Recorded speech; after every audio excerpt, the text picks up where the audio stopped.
Hello. Hello, good afternoon. Good morning mga idol.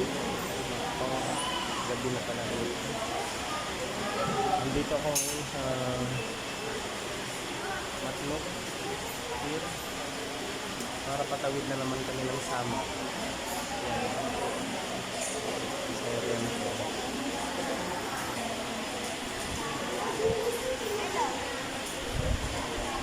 Mga idol, ang dami namin na naman pasakay para dun sa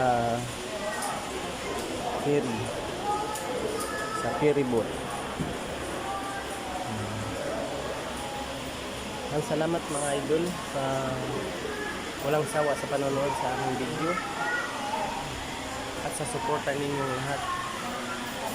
Saan man kayong sulok ng mundo, ingat kayo palagi.